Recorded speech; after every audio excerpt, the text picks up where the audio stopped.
இஸ்ரவேலின் மக்கள் யாக்கோப்பும் யோவானும் அவரை அணுகி சென்று அவரிடம், போதகரே, நாங்கள் கேட்பதை நீர் எங்களுக்கு செய்ய வேண்டும் என விரும்புகிறோம் என்றார்கள். மார்க் 10ஆம் அதிகாரம் 35வது வசனம். இன்றைக்கு தூய யாக்கோப்பு அவர்களுடைய திருநாளாயிருக்கு. இந்த யாக்கோப்பு யார் அப்படின்னா, செபதேயு சலோமி இவருடைய மகனா இருக்கிறார். யோவானோடு உடன் இருக்கிறவர், பேதுருவோடும் எப்பொழுதும் உடன் இருக்கின்றவர். இவர் பாத்தீங்கன்னா இயேசுவோடைய முக்கியமான திருப்பணிகளிலே ஒரு நற்சான்றாளராக இருந்திருக்கின்றார்.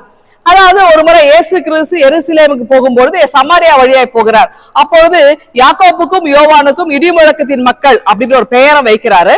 அதன் பிறகு பாத்தீங்கன்னாக்கா மறுரூப மலையினுடைய நிகழ்விலும் ஆண்டவர் இயேசுடைய அந்த நிலையை இவர்கள் நேரிலே கண்ட சான்றாளராக இருக்கின்றார். ஜெப ஆலய தலைவராக இருக்கின்ற எபிரினுடைய வீட்டிலே அந்த மகள் உயிர்த்தெழுதலின் போதும் இவருடன் சான்றாளராக இருக்கின்றார். இப்படி பல நிகழ்வுகளிலே யாக்கோப்பு உடன் இருக்கிறார்.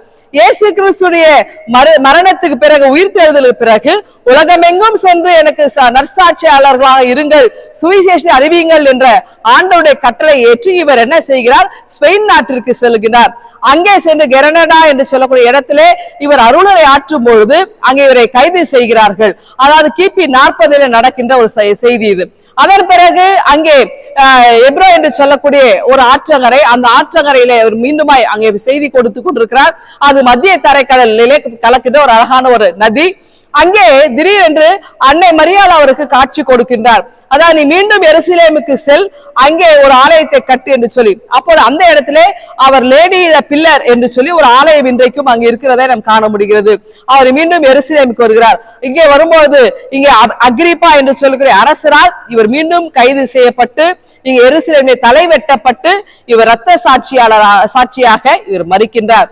ஆண்டவர் இயேசுவுக்காக நற்சாட்சியாளராக இங்கே யாக்கோப்பு மரித்திருக்கின்றார். அவருடைய வாழ்வுக்காக நாம் நன்றி சொல்ல அழைக்கப்படுகின்றோம். அதே நேரத்திலே இயேசுவுக்காக நாமும் யாக்கோப்பை போல துணிவோடு ஆண்டவர் இயேசுவுக்காக நாம் இங்க எல்லா இடங்களிலும் ஆண்டவர் இயேசு உயிர்த்தெழுந்தார், அதற்கு நாங்கள் சான்றாளர்கள் என்று சொல்லி நாமும் ஆண்டவர் இயேசுடைய வார்த்தைகளை கொண்டு செல்ல திகழ்வோம்.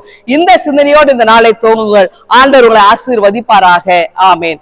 எங்கள் அன்பின் ஆண்டவரே, யாக்கோப்போடைய வாழ்வுக்காக துதிக்கின்றோம். நாங்களும் ஆண்டவரே அவரை போல உங்களுக்கு சாட்சியாய் வாழ கிருபை தாரும். மீட்பர் இயேசுவை ஜெபிக்கிறோம் எங்கள் அன்பின் கடவுளே.